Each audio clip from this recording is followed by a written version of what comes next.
last week we've been discussing, last week and week before, that it's not Moshe's job to orchestrate the Exodus, only to follow God's commands. I hope that was clear. We did that from the beginning. God told him at the burning bush, I heard the cry, therefore I'm taking them out. I heard the cry, therefore you take them out.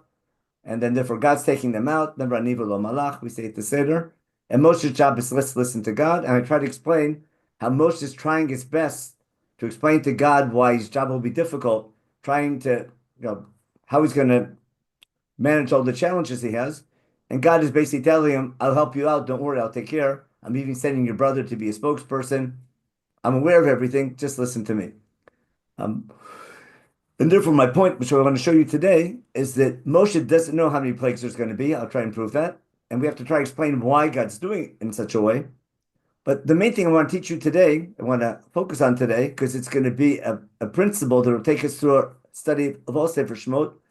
I call it thinking not out of the box, but into the box, meaning there's going to be units in Sefer Shemot that will help explain why the book is often out of chronological order and a little jumpy. In other words, when you study Sefer Shemot, the classic example is the story of the golden calf. It's a before, after the Mishkan. There's a unit of the commandment for the Mishkan. There's a unit of the sin of the golden calf. And Chazal were very quick to take these units and move them around. But to appreciate how the rabbis identify units and move them around, first we have to understand how Chumash works in units. And today I want to show you a classic example of identifying a unit. It's a style which I think you'll understand once I show it to you. It's rarely done when we teach Chumash because people don't have time to really study the text and analyze the text that carefully. But I want to try and show you today a very clear unit, which is really easy to identify, and how that's going to explain a very basic chronological problem. Okay, so we're going to get to work. Okay, and today we call it 7-Eleven. For those who live in the United States, you know, 7-Eleven is the name of a fast food chain, or I forgot what it's called, not fast food, but Convenience store. a convenience store. That's the word. In Israel, they're called yellows. Not all of them, but that's the name in Israel. So but you'll see what I mean. It's a way to remember from chapter 7 to 11. We'll explain the unit. Now, luckily, this course happens to be coincide a week or two after Parshat Shavua, so everyone's familiar with the material. One of the big questions in chapter 6 were the genealogies, which I'm sure you remember. In the middle of chapter 6, we have like 20 psukim that talk about the genealogies of Moshe and Aaron's family and their children, and starting from Levi and Amram. And basically, it's almost introducing the cast of Sefer Shemot. But the question is, why isn't that in the beginning of the book or earlier in the book when Moshe is born? Moshe is born, everyone is without a name, almost everyone's anonymous.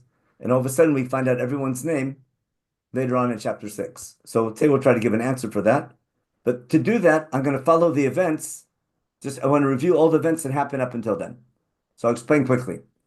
Moshe got his job at the burning bush. We did almost the entire burning bush narrative.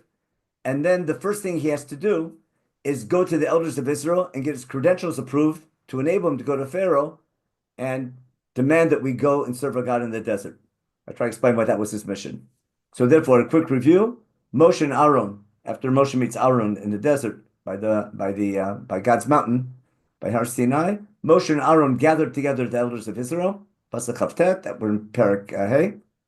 And by Debar Aaron of Kol Dvarim, Aaron tells all the things. I'm sorry, this is the end of chapter 4. Aaron tells the elders all the things that God told him, that God told Moshe.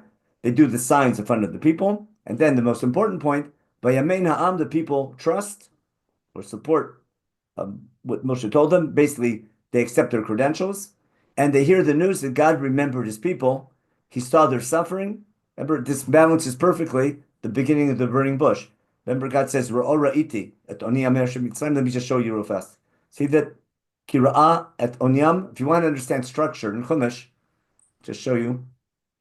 We made a big deal about this before. Where's our Chumash? At the beginning of the burning bush, I should have just kept it on last week's source sheet, but it's the same difference. After God introduces himself, God says, Ra'o ra'iti et oniyam Mitzrayim. I heard that Sakah. Therefore, I'm going to take them out. And then I heard the cry, therefore you take them out. But remember God's opening line, Ra'al ra'itit oni Mitzrayim. And therefore I'm coming to take you out. And basically, at the first stage, Moshe is actually successful. It won't last very long. But if we go back to our source sheet now, what did God say? Vayamein ha'am, vayishma ki pagad Hashem v'kira'at yonam. He saw their suffering, vayikdu, okay, vayishtachavu. Now begins all the failures. What happened? Moshe and Aaron go to Paro, the man that he sent them out to serve me in the desert. Paro never heard of this God. And then the big line, the Elohei Ivrim called upon us to go a 3-day distance to the desert to serve our God. Because if we don't, we talked about this last week a lot, if not, we're going to hit by all these different plagues. And slowly we have to convince the Egyptians. Of course, as God told him, Paro's not going to listen. But even though he told Moshe Paro's not going to listen, he didn't tell him it's going to get worse. And therefore, when they double the workload and things get worse, the officers of Israel, the Shotrim, encounter Moshe and Aaron, and they yell at them basically, you made things worse, you promised redemption. And therefore, this great belief or trust that the people had in Moshe and Aaron is beginning to falter. Moshe now goes back to God, as we saw before, and complains, how come things got worse? And basically saying, I told you I'm not the right man for the job. And God's answer just tells Moshe Rabbeinu, and we made a big deal about this, God doesn't tell Moshe Rabbeinu, here's why. He says, now basically you just wait and see. Now, Tireh, you'll see what I'm going to do to Pharaoh, because when I'm finished with him, not yet, but give me some time. And that's going to be the wordplay throughout the story. God's Yad Chazakah with the plagues is going to cause Egypt's Yad Chazakah. Remember, the Egyptians are going to use their Yad Chazakah to kick us out of Egypt, and therefore we'll be thrown out of Egypt. And therefore God's Yad Chazakah is going to cause Pharaoh's Yad Chazakah to send us to serve a God in the desert. God's telling Moshe Rabbeinu, that's my master plan, but you don't know how it's going to happen yet. Basically, just keep on listening to me. So that's Moshe's first encounter with Pharaoh, and he failed, but God wanted him to fail, but he failed way more than he thought he would. Okay. Now he's going to go to, I've skipped something here. Now, we're going to go back to this in a minute. That's where Parsha V'Eira begins in chapter 6. God tells Moshe Rabbeinu, now go tell Bnei Israel, Ani Hashem, and promise them, even though things are worse, V'otzeiti, v'tzalti, v'ga'alti, v'lakachti, etc., V'eiti, Ani Hashem. Remember, give the people encouragement.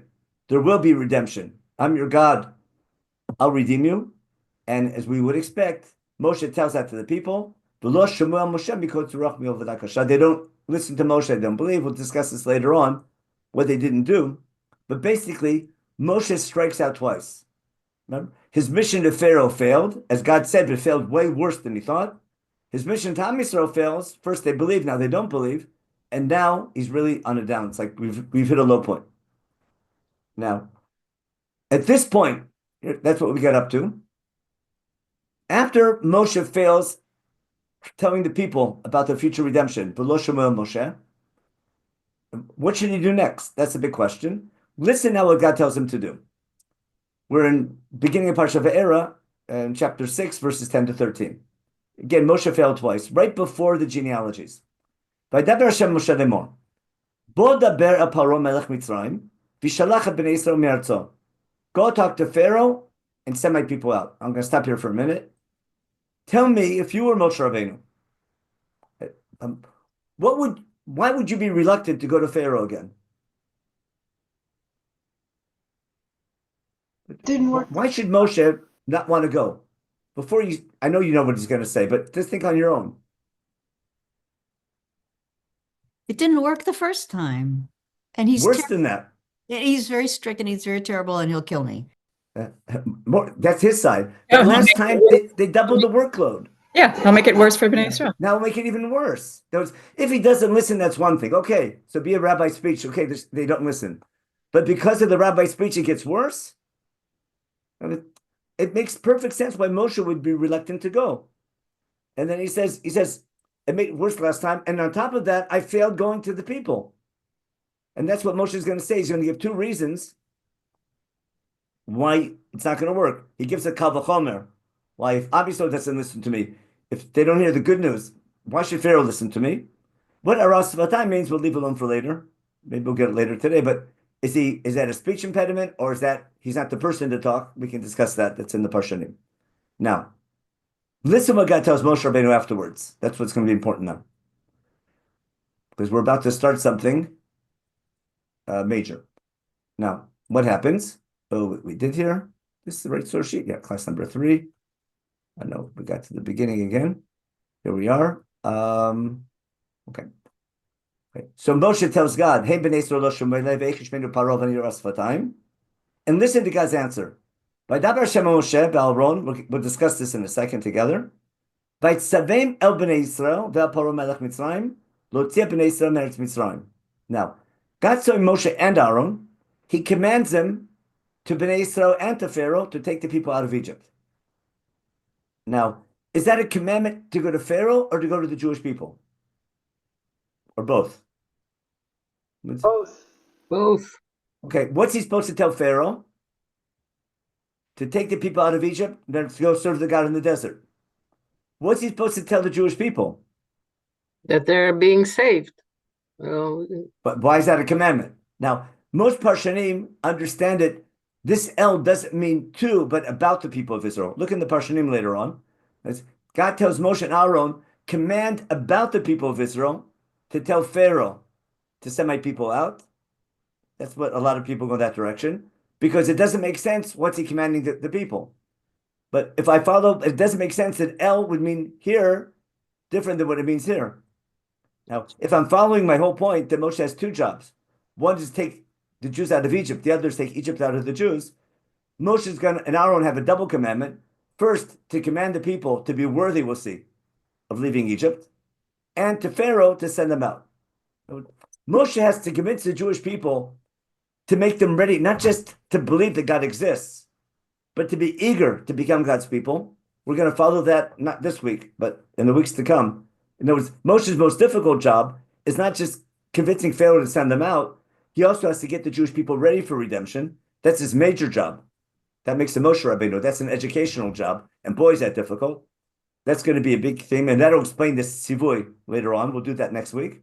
But for this week, we're going to follow his command to Pharaoh. Why am I making a big deal about the two commands? Because now Chumash is going to split in 2 directions. We're going to go, first we're going to focus. That's I want to build a box here. At this point, Moshe has 2 jobs: to command to get the Jewish people ready with Ani Hashem, to get Pharaoh ready to send them out. He fails on both. He fails terribly.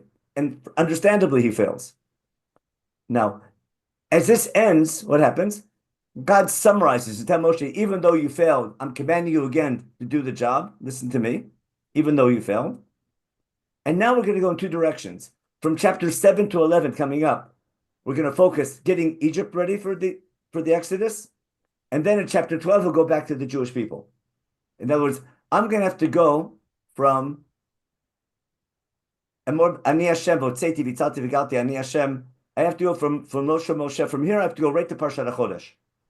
From the beginning of chapter 6, with the 4 Lashonot of Geula, and the whole theme of Ani Hashem, we'll talk about that next week. From here, I need to go to Parshat HaChodesh, and Am Yisrael is not ready yet for redemption. Pesach, or Zevach Pesach, is going to get them ready for the Exodus. In the meantime, I need to get Egypt ready. That's going to be chapter 7 to 11. Before I begin this break, I'm going to put a buffer, and that's going to be Elu Rosh Beit Avotam.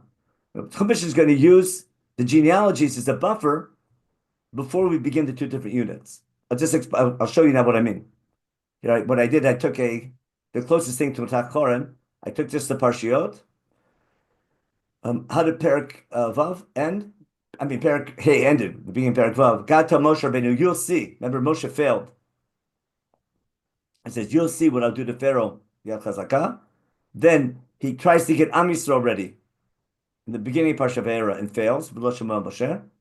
God tells Moshe again, get the people ready. Moshe says, well, he can't. And God says, commands him to Bnei Yisrael and to Pharaoh. Then I have a buffer. I said the genealogies chronologically belonged earlier. They're being used as a buffer to highlight or to delimit the new unit.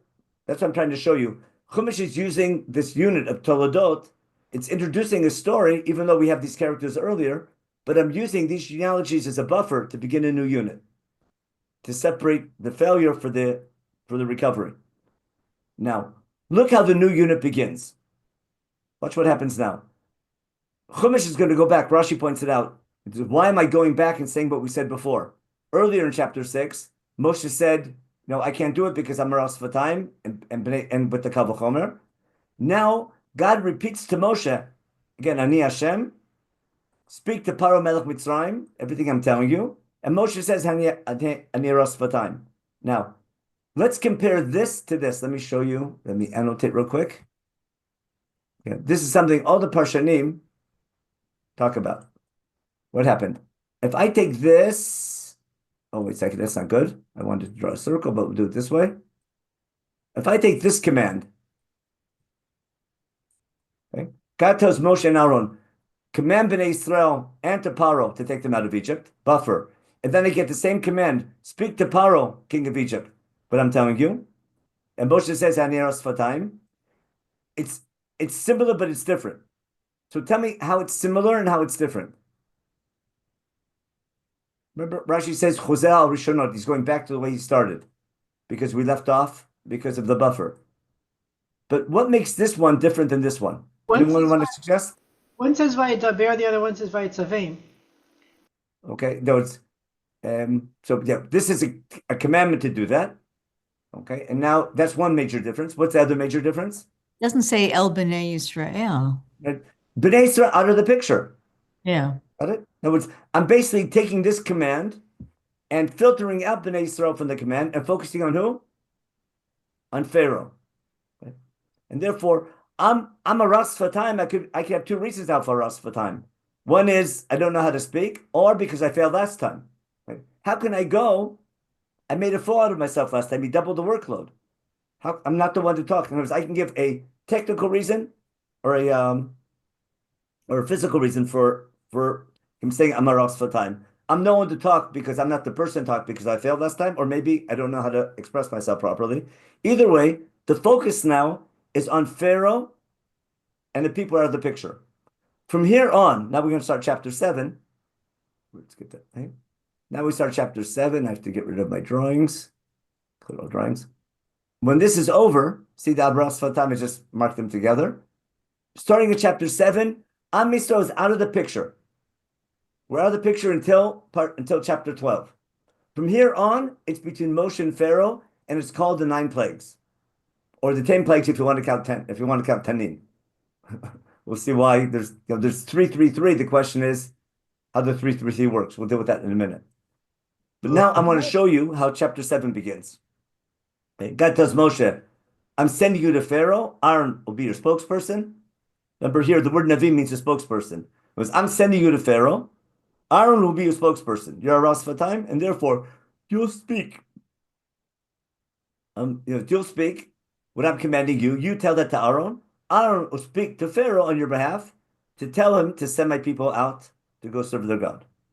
And then the famous thing, I'm going to harden Pharaoh's heart and make to bring my plagues. Now, I want to show you how the unit begins now. I just have the psukim here in English. I want to focus on this. Here, I want to show you the beginning and end of a unit, how its perfect bookends. Look how it begins. God tells Moshe, understand, I'm sending you to Pharaoh. That's your job here in this unit. Aaron will be your spokesperson. You're the one, I'm going to command you. You'll tell Aaron, Aaron will help you. And that's the introduction. And I want him to send my people out to serve me. Now comes the big line. I'm telling you now, you're going to fail, and it's your job to fail. And Paro won't listen to you. And then I'm going to bring all my plagues on Egypt. Remember, Mayad, that's going to be Mayad Chazakah. And then I'll take my people out of Egypt. Because who's going to take them out? Even though Pharaoh's going to take them out, God did it. You follow God's orchestrating? So even though Moshe's doing things and Pharaoh's doing things, Chumash is highlighting, we say, God is orchestrating the whole event. Again, who gets the credit? Remember, we talked about that if you're a movie watcher. The producer or the actor or the screenwriter, or if you're football, is the head coach or the quarterback if you're in Super Bowl season. Is that today or next week? I think it's next week. I forget. Okay, we'll look at it later on. Either way, it's not now. It's too early in the morning. Now, what's the conclusion? Look how these psukim, I will show you how they're introductory.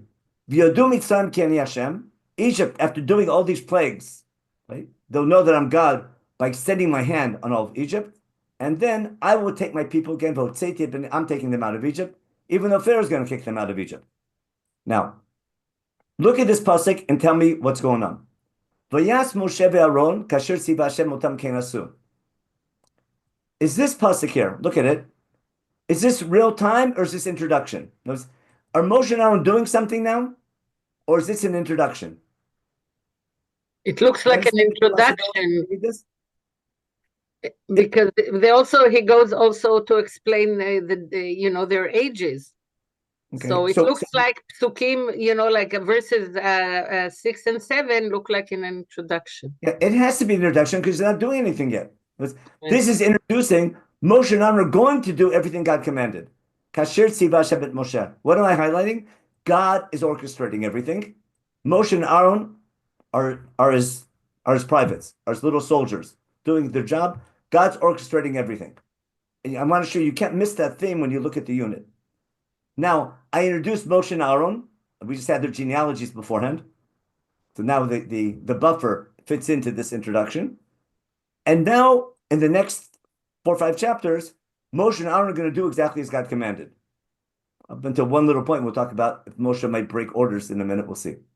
Now, then we have the first plague. Before I go through all these, I want to show you something. I'm going to stop the share. I'm going to open up a regular Chumash. I want to show you what happens at the end. A pasuk that doesn't make any sense. We'll see it later on the source sheet. I just want to go right. I want to show you where the unit ends. Where's the unit end? What Tanakh should I use? I'll use a full Tanakh.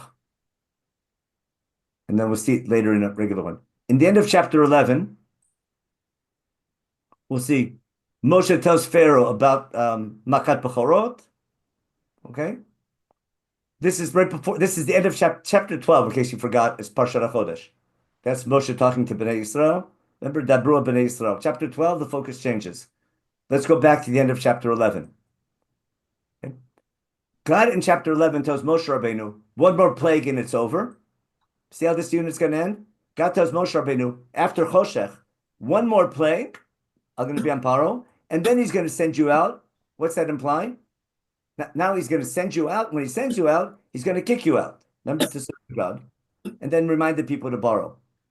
Now, how is this different than everything else? Up until now, what's God been doing? He's been hardening his heart. What's God tell Moshe after Choshech? That's it. Next plague, I'm not going to harden his heart. You with me? Okay. And therefore, this time he's going to send you out.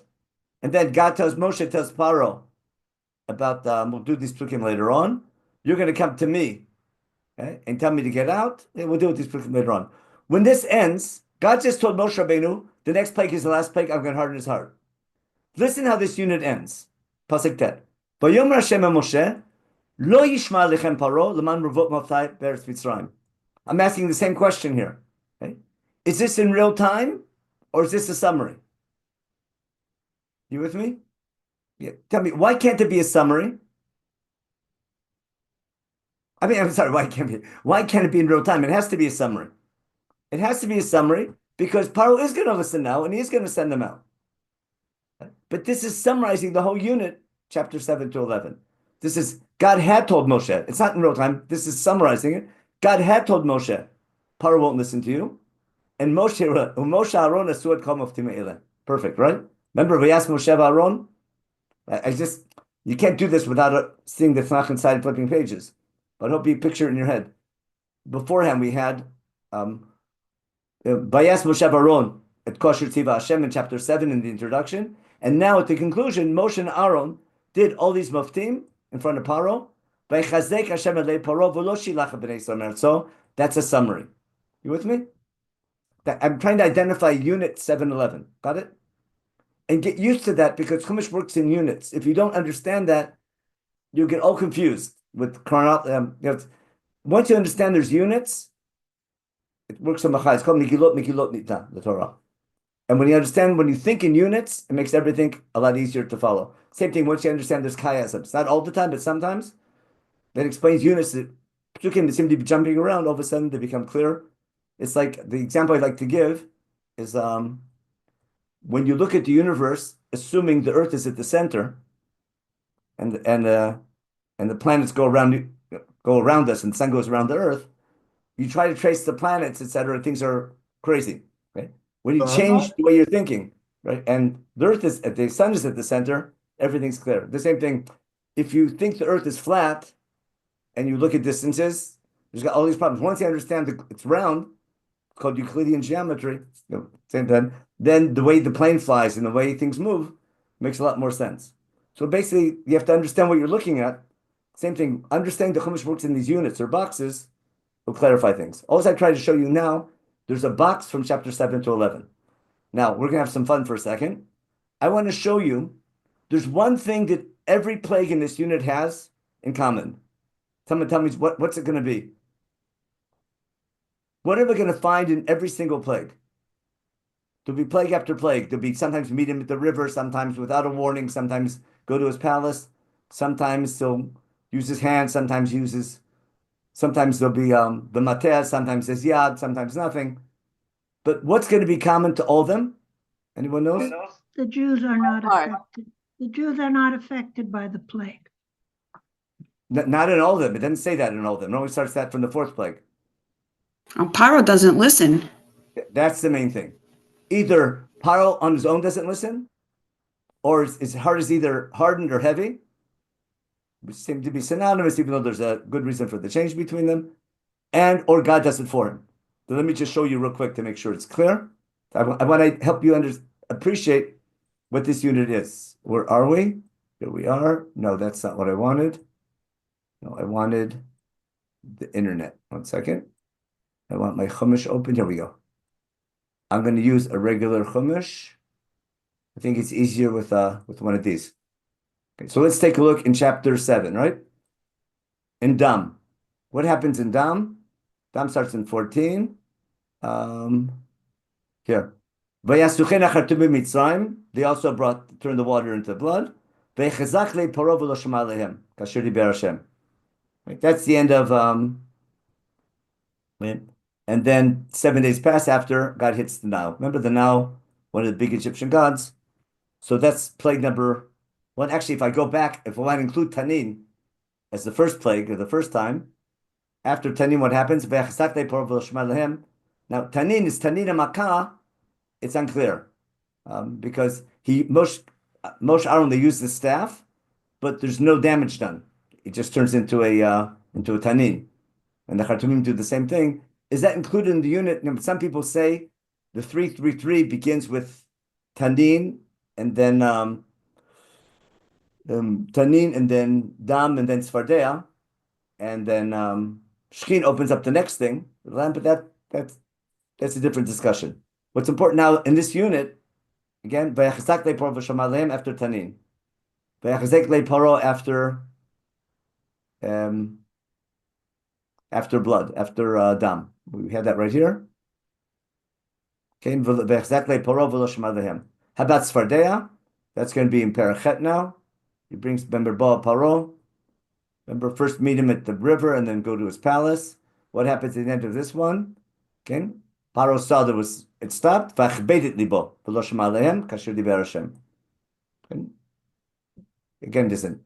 After Shechin, what happens? Not Shechin, I'm sorry, Kinim. What's it say? Khartoumim do the same thing. V'chazak le Paro v'lo shema alehem. Not every time it says v'lo shema, but it's implicit. V'lo shema alehem chizuk halev. Plague number 4. V'chabed Paro libo v'gam hapam hazot v'lo shilach ha'am. That's plague Gam Shebam. Down. Fourth plague. What's the fourth plague? Arov. Okay. Now, next plague. We're up to Perek Tet now. Plague number 5. Dever. Okay. What happens there? We're 5 for 5 now. Next one. Shechin. 7. The big one. That's going to be Barad. How's Barad going to end? ויחזק לפרעה ולא שלח את בני ישראל כאשר דיבר השם את משה. Okay, that's 7 down. That's number 8. We get Arbe in Parshat Bo. We just had this yesterday. How does it end? ויחזק לפרעה ולא שלח את בני ישראל. And now we're ready for Choshech, okay? Choshech will be the same thing. ויחזק השם אלי פרעה. Where's that? ויחזק השם אלי פרעה after Choshech. And then in chapter 11, how's the unit end? God tells Moshe Rabbeinu, one more plague, and this time he's going to send you out. And therefore I won't harden his heart. And now I hope you understand the title, Moshe's in the dark until Choshech. Meaning, all Moshe knows is, because every time God tells Moshe, go do some plague, some makar, remember Rabbi J mentioned in one of his Friday shiurim that it never calls them makot. We had a discussion about it. They're nega, they're all different things, but we call them makot. But Chumash doesn't call them makot, but we can still call them plagues. If we call them plagues, we're okay. Makot, we have to be careful. That show was a big hit, by the way, Rabbi J. You got my pun. Now back to so back to what's happening. But I'm trying to show you, I'm not sure exactly why, but God, Moshe, I'm saying, doesn't know how many plagues there's going to be. And he doesn't know until the last minute that this would be the last one. So keep that in mind. At least Chumash doesn't tell us he knows. Now, I want to go back and talk about Choshech now and see what's happened special. I want to show you the first time that maybe Moshe is making his own decision. I'm not sure, but it's a possibility. We'll consider it. Now we're going to go slow. We're going to go back to Choshech. And just for the fun of it, how many days was Choshech? Just a quick question. 3 days? According to Chumash, and if you know Rashi, 7. Rashi adds 3 and 3 and he gets to 7, and then the last day is 7, because we want all the plagues to be 7 days. But in Pshat, we'll see why it's important that it's 3 days. Hold on to that. Rashi's onto something else, but that's a class in Midrash. Now watch what we're going to do now. Okay. Okay, now we're back to Choshech. Why am I doing this in Hebrew? Wait, where are we? Oh yeah, we did I said we did that right here. Okay, I know what I'm doing. I mean, I know. I want to do this just in Hebrew because I want to point out the structure. So I'll translate as we go on. Vayomer Hashem el Moshe. Netei yadcha al hashamayim v'choshech al eretz Mitzrayim. Now, if you want to do something fun, maybe we'll have time to do it later on. You'll pay attention. Before every plague, God will tell Moshe either to stretch out his hand and Moshe will take his staff, or God will tell Moshe, take your staff, and Moshe will stretch his hand. Okay? This is almost the only time, I think, maybe we'll check it out real fast, where he does it exactly. God tells Moshe Rabbeinu, Netei et yadcha al hashamayim v'choshech. And what's Moshe do? V'et Moshe et yado. I'll show you a couple, okay? Let's just go back for a minute where we were before. Just pick any plague. Just give me a number from 1 to 8 or 2 to 8. 4. 4. Okay, let's try 4. Let's share my screen and let's go to Chumash. Plague number 4 is going to be in chapter 8, I guess. Let's pick a plague. Yeah, chapter 8. Oh, here, it's easy. Move your hand with your mateh. That gives it away. Okay? Move your hand with your mateh. Al narot veit aron et yado. Maybe sorry. That's for there. Let's go. That was 2. Let's go 3. Here. Tell Aaron netei matcha v'achat afar haaretz. Okay. Okay. No, God tells Aaron, take your mateh and hit the land. What's Aaron do? Vayet Aaron et yado. No, there's also Mateo. Mateo, yeah. Okay, now it gets better. That's the Next same. plague. Hashkem b'boker v'tev ha'paro. Okay, shlach lemi. If not, I'll send you a rov. Now, some tifadut. Okay, he calls Pharaoh, and then what happens? Where's the plague? Wait, that when the plague is over, I'm sorry. But Martha came. Vayat. The last came. Okay, no, there's nothing. This one just happens. A rov just happens. Okay, the next one Perek Tet. Okay, Neyar Hashem Haya. Okay, Machar. Okay, here. Hofnechem Kivshan Eish. It's just his hands. There's no mateh there. Okay, look at Barad.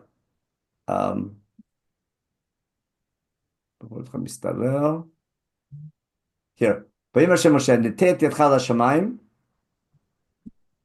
V'yi Barad. Okay, Vayit Moshe Mateo. God says, Nitet Yadcha Al-Shamayim, and Moshe takes his mateh. See that? It's never exactly the same, except when you get to Choshech. Let's look at Arbe real fast. Arbe, where's Arbe? Here. Vayim Hashem, Nitet Yadcha Eretz Mitzrayim, Vayal Eretz Mitzrayim, Vayit Moshe Mateo. See that? God tells Moshe, Nitet Yadcha, and Vayit Moshe Mateo. Now, I'm not sure why, but I think the reason is why we want to make sure it's not the Yad or the Mateh. You follow? It's God doing it. When we get to Chet Eiga, maybe we'll see, but that's going to be important. Or that was the Mateh is going to. There's always a question: are the symbols that connect you to God, or the symbols become a God? That's how Avodah Zarah begins. In other words, when you have some symbol of God and the symbol becomes the God. That's classic Avodah Zarah problem. We'll deal with that later on when we get to Mechamet Amalek. Now let's get back to where we were. I shouldn't have taken that break. Let's go back. Forget what we just did. That was just a quick break. Let's go back now and do Choshech. Okay, here we are. Choshech is right here. So let's go again. God tells Moshe, Nitei Tetcha, Choshech, Shosh Yamim. 3 days of Choshech. No one saw each other. Ish mitachtav, 3 days. In contrast, remember this line, we have light, they don't. Okay, now we're going to follow. I'll make this nice and big. Oh, that's too big. Okay, here we go. Let's follow. Maybe we should do it like I do in class. I want to follow. When I do this in class, I have someone has to read. Someone has to be Moshe. Someone has to be Pharaoh. Someone has to be the narrator. Got it? Okay. So here's the narrator. The narrator, Vayikra Paro and Moshe, Vaymer, and Paro says, you have to put this on like a playing class. So you have the narrator, you have someone playing Pharaoh, someone playing Moshe Rabbeinu, someone playing God. It's a lot of fun, but it's hard to do on Zoom, okay? Vaymer Moshe, in case you're a teacher, you can try it one time. L'chuyiv duot Hashem, go serve your God, just leave your cattle behind. Okay, take the women and children like you asked, okay? Moshe gives a crazy excuse. What's he say? Even if you give us the animals, right? That's not enough. We have to take our animals with us. We can't leave anything behind. Why? Because we don't know what God's going to ask for. He gives the craziest reason, because we have to serve our God. We don't know what God's going to ask, how we're going to serve him. Therefore, we have to take everything we own to go serve our God. Pharaoh doesn't buy it. Agree? And therefore, now, again, God hardens Pharaoh's heart. How does he do it? By telling Moshe to give this excuse. Paro, listen carefully. Lech mi alai, get out of here. Hishamer lacha, al tosefrot panai kibyom rotcha panai temut. Come back here again, you're dead. Moshe is now a persona non grata. Up until now, he was representing the Jewish people. Enough is enough. Next time you come here, you're dead. Now, what's Moshe's answer? Kain dibarta, lo sifrot panecha. You're right, I'm not coming back here again. Now, here's a question. You tell me, we can take a vote.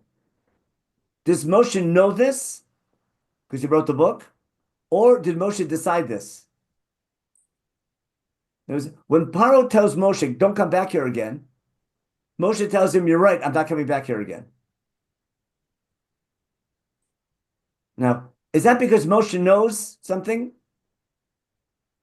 Does he know that? Or is God making, is this the first time Moshe makes his own decision? Well, this Now, is, what's going to happen next? This I'll read is the the next first. passage. This maybe is it's the just first. bluster. Excuse me? Maybe it's just bluster or anger. It could be. The question is, it thought out? No, now, the next But passage this was is, the God first tells time Moshe he was Rabbeinu, told what was going to happen. go ahead. No, This it's is the first not. time he was told that this was the last plague. So No, But he he's wasn't told right it's the to last say plague that. yet. God told him that he would kill, that there would be the plague, that he would kill earlier, much earlier, before all the other plagues Okay, begin. we'll see Ebenezer in a minute. Okay, God tells you're Moshe. quoting Ebenezer. We'll get to him. But before we get to the Parsha name, I just want to show you it's problematic. Why? Because the next pasuk is God tells Moshe Rabbeinu one more plague and it's over. Got it? Now, Oh, is this is God's is this in real basically this paragraph here? Is this in real time or is this past perfect? Is this God talking to Moshe or is this paragraph Chumash talking to the reader? Do I read this? God had told Moshe. We'll say that's Ebenezer and Asher, if I understood Asher correctly. Now Chumash has to explain why Moshe said this because God had told Moshe already. This is the last plague. Or if it's in real time, like Rashi and Ramban say, then maybe God's decision is because Moshe said this. We'll see what Chazal say. We'll get to Chazal in a minute. Now, if I was in camp and teaching leadership, got it? I'd go in this direction. That finally Moshe says, what do you call it? Makes his own decision, and God says, I got a leader, now we can leave. Because Moshe is ready to lead them. Again, I'm not sure it's shot, but it's a great word for a leadership seminar. Now, if it's or it could be, is what most Parshim go in this direction. Moshe said this on his own, right? And God now decides because Pharaoh said, I'll kill you, God says, I've had it with Pharaoh, that's it. I got to take him out. No, is God deciding it's the last plague because of what Moshe said or because of what Pharaoh said? Well, you can go either way. Now, let's look at this paragraph and see what's problematic about it. Okay? The question is this paragraph Chumash talking to the reader? Like it's like a footnote to what's happening. We'll see Ebenezer will explain that in a minute. Or is it in real time? Now let's see what's problematic. Remember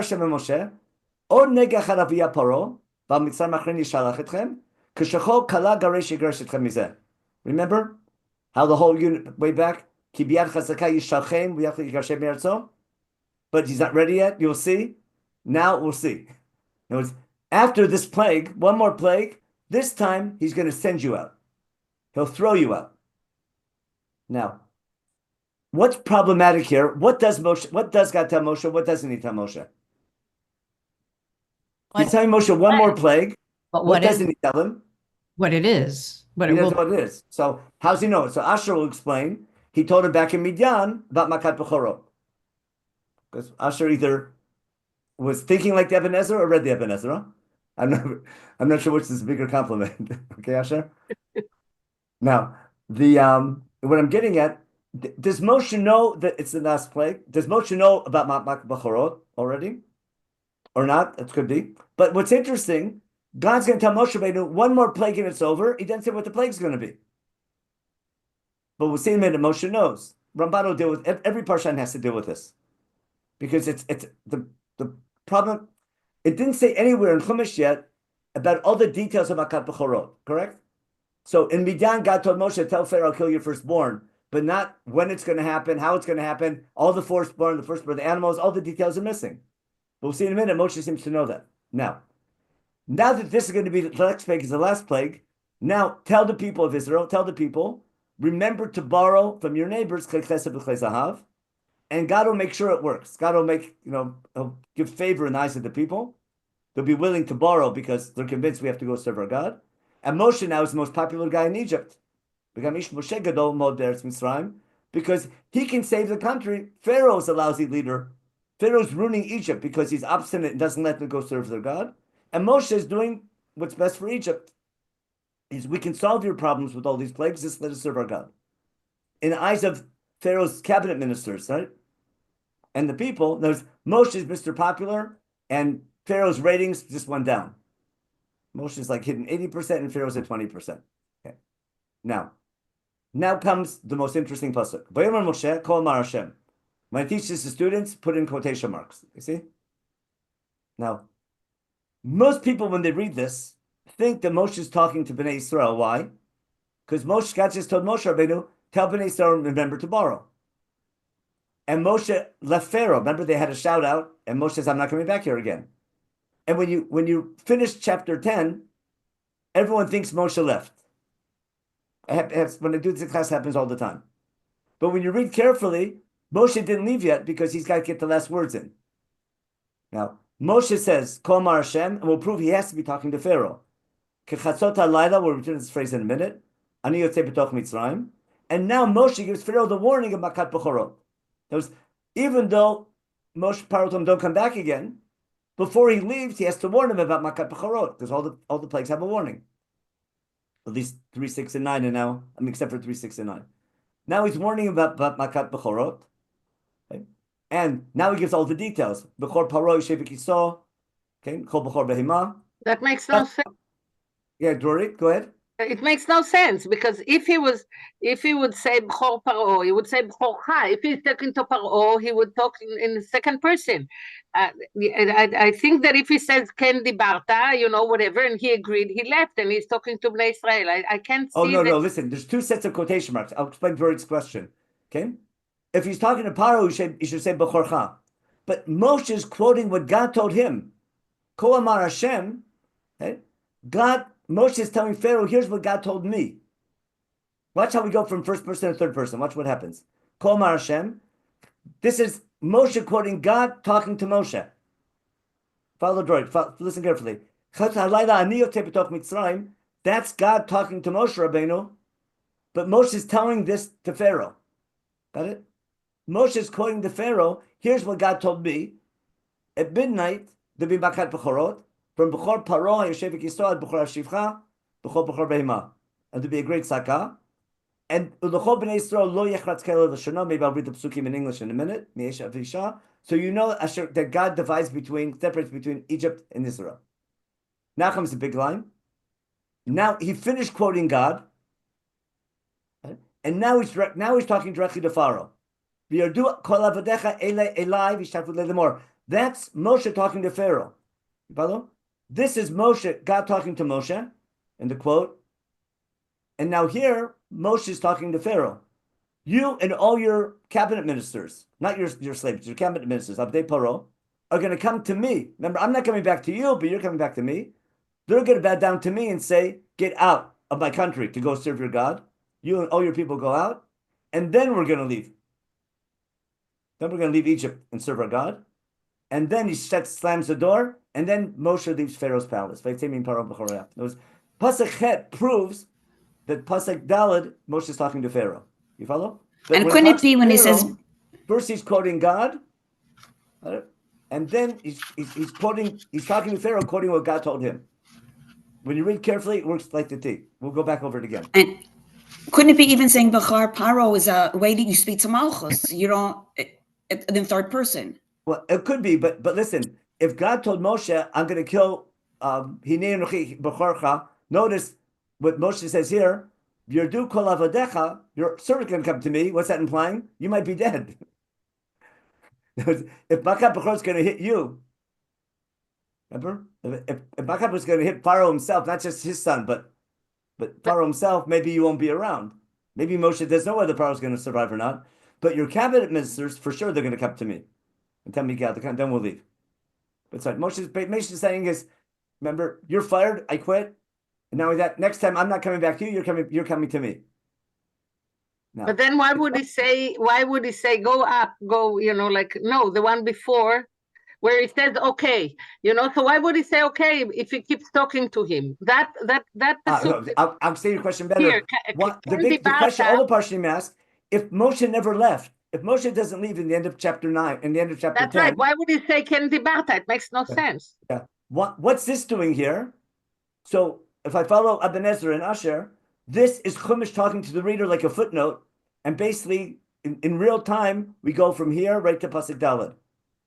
Now it's in real time. If I follow the Pashanim here, we go from here right to here, and this is a footnote. May I make this is Chumash telling the reader to understand how Moshe knows this. If it's in real time, Moshe got nevuah in Pharaoh's palace. That's what all the Parshinim are going to talk about. Chazal say, no, so Moshe shouldn't be a liar. God has to tell Moshe, Moshe just said, I'm not coming back here again. So to make sure Moshe is not a liar, God has to tell Moshe Rabbeinu, don't worry, it's the last plague. If we have time, we'll see the Parshanim on this. It's awesome. Now, you have to do one thing for me now. Okay? I want someone to translate into English carefully this phrase, Kechotzot halayla. Someone give it a try. At the middle of the night. About the middle of the night. At about the middle of the night. You're worried about the kaf. I'm worried about the hay. That night. Halayla, that night. Halayla hazeh. What night is it? The 14th. Tonight, is tonight. Tonight or tonight at midnight? That means tonight. Simple Hebrew is God. Moshe is telling Pharaoh tonight at midnight. It's over. Chatzot halayla is tonight at midnight, isn't it? Yeah. That would be Halayla Hazeh. No. No, that's if you're talking about. That's if you're in the Haggadah. Kulo matzah What are you halayla saying? hazeh. That's if you're Halayla Hazeh is this night. Just Halayla is the night. It's up to, and we'll see what that night is. No, but if you say tonight at midnight, Chatzot halayla, and you'll say b'tach Mitzrayim. I think it could be. Listen, if it's tonight at midnight, it's awesome. Why? Because when's this argument happening? After Choshech. Agreed? Now, Choshech was 3 days. If tonight at midnight is Makat Bechorot, what day is it on the Hebrew calendar? Yudala Listen carefully. Here, everyone has to stay awake. would be Yud Gimel.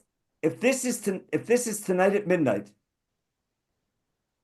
and we just had three, what day is it? Should be the 14th.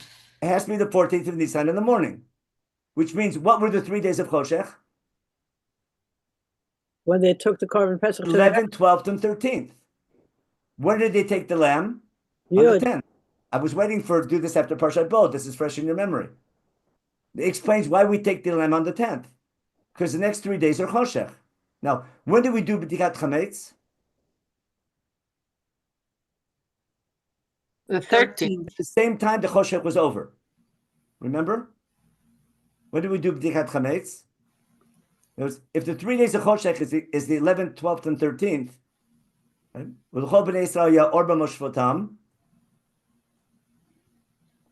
When is this? This is at the end of the 13th or Larbasar. Who knows Masechet Pesachim? When do we do? How does Masechet Pesachim begin? Or Larbasar Botkim et Chametz. Why or? Remember, or does mean night or day. That opening Mishnah in Pesachim is built on this. We have or, they have Choshech. But this is 11th, 12th, and 13th. Now, if this is all happening if this shout out is on the 14th or the third after Choshech, 14th in the morning, how does Moshe know about Makat Bechorot? Let me stop this. Let me stop this share for a minute. Moshe, when Moshe talks to Pharaoh now, he warns about all the details about Bechorot. When did God tell Moshe about Makat Bechorot? On the 14th, Mali, because it was that night. No, Mali was saying something. Oh, sorry. Unmute Mali. That's better, okay. I think before the 14th. It must have been before the 14th. But Yeah. tell me when. Chumash tells us when Moshe found out about Makat Bechorot. You were in shul yesterday on Rosh Chodesh Nisan. Right? What did God tell Moshe on Rosh Chodesh Nisan? All the laws of Pesach Mitzrayim. Why? Let's take a look, okay? You know by heart, but let's take a look. Let's open up a Chumash. Here we go. I'll do the English Hebrew now. Nice and easy. Just look at chapter 12. What if my claim is chapter 12 happened earlier? And that's why I spent all the time about that unit from 7 to 11. Chapter 12, I'm going now, I'm have a flashback now. In the meantime, God's getting Am Yisrael already. And 2 weeks earlier already, God had already told Moshe Rabbeinu about what? On Rosh Chodesh Nisan, to tell the people to prepare to take a lamb on the 10th. Got it? Keep it for 3 days, which coincide with the 3 days of Choshech. Remember? And they'll eat the meat that night, and they'll shecht it during the day. To the 14th, shecht it bein harbaim, sprinkle the blood, eat it that night, etc. No leftovers, etc. eat it well dressed, etc. Keep all that in mind. And listen, Vavarti bears yes. balayla hazeh. Okay, on that night of the 14th, Viketi kol b'chol be'eretz Mitzrayim. Listen word for word. Mi'adam v'ad behima. V'chol elei mitzrayim eser shvatim ani Hashem. V'aya adam lechem le'ot al habatim asher atem sham. Riti et adam v'fasachti alechem b'leib etzesef. Got it? That's the end of Pesach Mitzrayim. Pesach Dorot, that God tells Moshe later on. I'll prove that later on. But this is what Moshe tells the people. Look carefully. Moshe tells the people here about Pesach Mitzrayim. He never tells them they're leaving that night. Okay? Moshe calls El Michu, take the Pesach, how to sprinkle the blood, etc. V'avar Shem nimgofet Mitzrayim, b'rat adam v'mashkaf v'riti al shtem azuzot, v'sach al hapetach, etc. V'lo yiten mashchit, v'betechem nimgof. Okay? I'm sorry, and what to say beforehand? V'atem lo tetu shmitach b'to ad boker. In other words, the only law here is about makat b'chorot. Got it? And to save yourself from makat b'chorot, stay home that night and do the korban in the morning. He doesn't tell them they're leaving that night. Instead, no, he says, you stay in your house all night long. And if your kids ask you in the future, on the anniversary of this event, when you bring Pesach, why am I bringing Pesach? I'm bringing Pesach to remember God saved me from makat b'chorot. And even if we didn't leave Egypt that night, I'd still bring Pesach on the 14th at night, going to the 15th. In other words, if God only saved us from makat b'chorot and didn't leave Egypt that night, dayenu. Just take the lahodot. You with me? Dayenu. On Rosh Chodesh Nisan, what does Moshe know? He knows that makat b'chorot is going to happen on the 14th. What doesn't he know? That He they're doesn't going know to it's leave. the last plague. Because what's been happening every plague? God's been hardening his heart. It's all through Right. 7-11, from chapter 7 to 11, it's happening over and over again. Moshe's job is to fail. Moshe warns Pharaoh every time, and God hardens his heart. Why should this be any different? Okay. And now, on the 14th in the morning, let's go back now to chapter 11. Look how awesome it is now. Where's chapter 11? Here. Remember, chapter 12 happened, Rosh Chodesh Nisan, a week and a half before Choshech. So Moshe knows that Makat B'chor is going to be on the 14th. He doesn't know it's the last plague until when? Until in real time. Got it?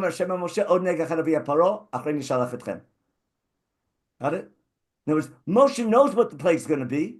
He doesn't know it's the last plague. And now everything makes perfect sense. Now let's go back to the source sheet and you'll see how beautiful, how the units work and how the parshiot work.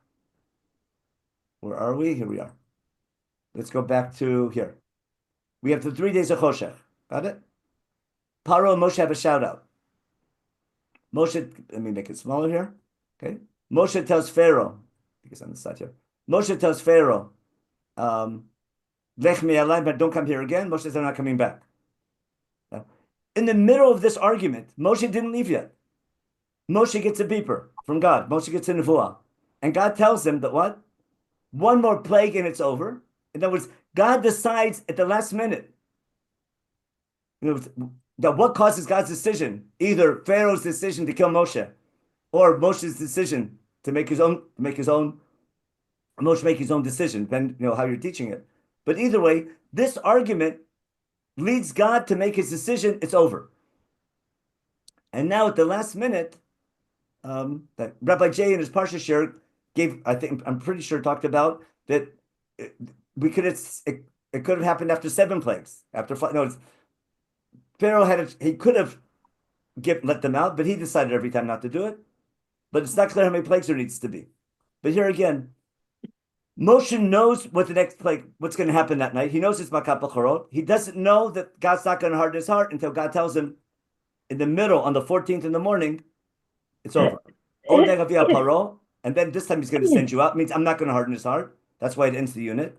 And now that you're leaving Egypt that night, tell the people of Israel, remember to borrow, because tonight you're leaving. Now, people ask, how come we have to be well-dressed? If we're not leaving that night, why are we well-dressed for the Pesach? Got it? Because you come, it's a family meal, you come well-dressed. No, then I don't need to come well dressed to a family meal because we're leaving Egypt that night. I need to come well dressed because it's Shabbos, it's Yom Tov. Remember? You're having a family meal. You have all night to talk about it. No one's in a rush. And it says you don't leave the house all night. You have 12 hours. There's no chipazah. You have to eat the meat eagerly, but not because you're leaving in 2 minutes. You have all night. No one, they finish eating before Chatzot. Don't worry. In the middle of the night, they're woken up to go leave the country. Remember, they're told not to leave the house, not till midnight. They finished the meal already. They're singing Chad Gadya already when Makat Bechor happened.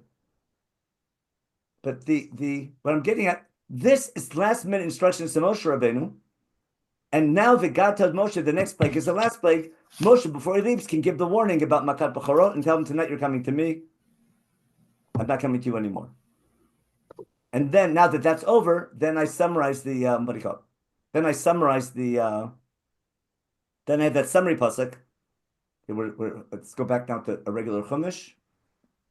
I'm sorry, stop the share. I hope I wasn't too confusing.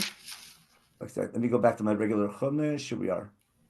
No, where are we here? This one. Oh, it was right there. No, it wasn't. Here we are. This one. Let's go back to a regular Chumash. And chapter 11. Here.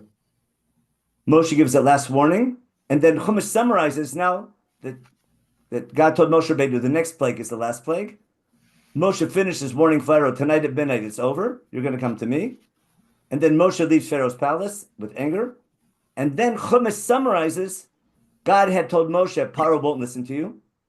This has to be a summary because God told Moshe just a minute ago, this time I won't harden his heart. But this summarizes the whole unit from 7 to 11. God told Moshe, Paro won't listen to you. And Moshe did all these things. And God hardened Pharaoh's heart and didn't send them out up until now. Now, he will send them out. Then I have a flashback now. In chapter 12, I start the unit getting, now that Egypt is ready, now I get Am Yisrael ready in chapter 12, in the first half of chapter 12. And then, after Am Yisrael is ready, the Korban Pesach, then, Vayi b'chatzei halayla, Sipor Yitzat Mitzrayim. Hope that wasn't too confusing. But now, hope you understand what I tried to do tonight. I tried to explain the problem at the beginning of chapter, first of all, identifying the unit. It explains why it makes more sense that Moshe gets the commandment that we'll leave Egypt at night at the last minute on the 14th, because Moshe is in the dark until Choshech. Got the idea now? And then everything's last minute, everything rushed. We know we have Pesach that night. We don't know we're leaving that night until 14th in the morning. It's a really busy day that Erev Pesach. And now I go back and now I focus on the Jewish people, getting them ready. And what's really neat is that when we bring an offering and all our houses are saved, that convinces the Egyptians that Jewish sacrifice could stop a plague. And that's why in the middle of that night, as soon as all the Egyptians see they're dying and Jews aren't dying, go serve your God, because they're convinced that Jewish sacrifice will save them. That we did already in the last year to prove what God's master plan was, to get the Jews out of Egypt, to get Egypt to kick us out. And that's what's going to happen. Now, next week we have to go back and see how we get Am Yisrael ready. How come they're not ready beforehand, and how they get ready? That's how Pesach gets them ready. Okay. Chipazon. Okay, I'll ask the latest question. Eating b'chipazon is not because you're in a rush to leave Egypt. Chipazon means eat it eagerly. That's be like you can't wait for the meal. Like at a cookout, you can't wait till the burgers are ready. Chipazon means don't sit, watch the news first. Come well dressed. Come with eagerness. Be excited about it. Rabbi?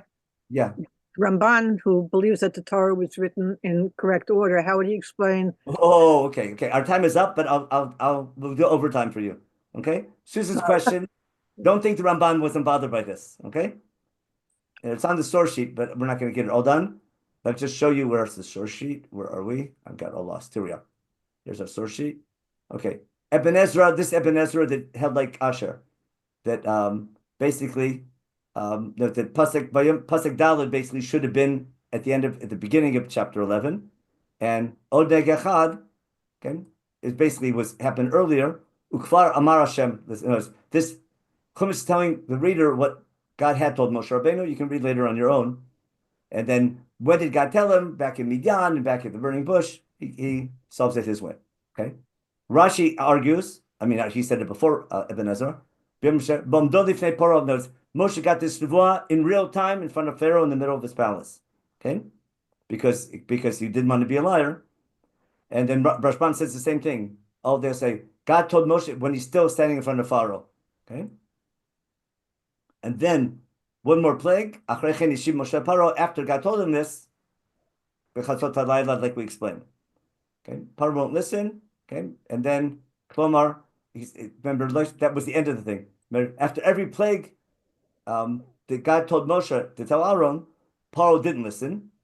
Because God hardened his heart. Every time he explains it, Rashbam is a summary. Basically, Rashbam says everything we said in much less words. Now, first Rambam brings that Moshe got the nevuah out of nowhere, like in Paro's palace.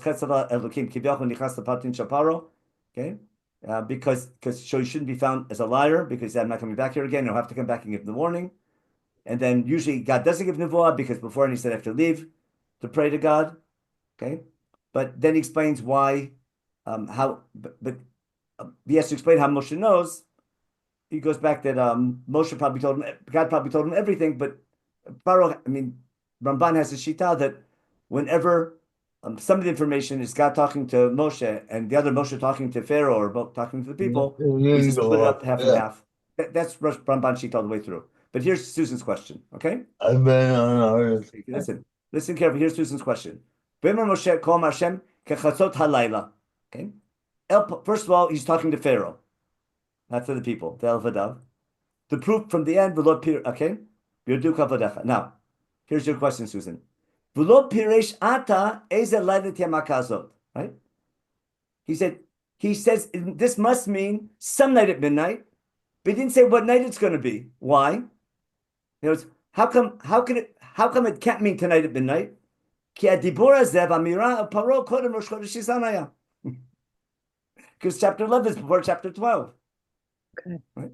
So Rambanu keeps Chumash in order, right? Can't say what I said because chapter 12 didn't happen yet. But if you follow in Mukdamu Mukhar, and there's a reason for it because of the unit, that solves Ramban's problem. But you understand, Ramban could never agree with what we did. But he explains why. But you see, in his commentary, he thinks it must mean tonight at midnight, otherwise it wouldn't bother him. Okay? In other words, he says it means some night at midnight, but he's bothered because it really means tonight at midnight. But it can't be that because this is before Rosh Chodesh Nisan. Okay?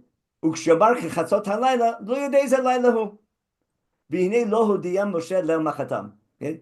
You'll lose sleep every night. You'll be worried. You don't know what night it's going to be. I'm not going to come back to you again. But next time you're going to call me. And you're going to bow down to me. But what night? We don't know yet. You'll find out the hard way. But you understand, Susan? Thank you very much. Yes, okay. Thank you. That was his question. Ramban was right there on the spot. But that proves my point that Halayla must, understand? Ramban was bothered by Halayla means tonight at midnight. But it can't mean that. So he has to kvetch. That's not nice. He has to explain. But you see, all the Parshim are reading it so carefully.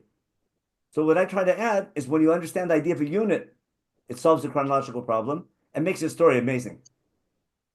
How God's decision, and again, if I want to teach leadership, for the first time Moshe makes his own decision, or if I want to teach Hashgacha because Pharaoh said, I'm going to kill you, God said, I've had it with Pharaoh, it's time to, I can't trust him anymore, now we got to finish him off.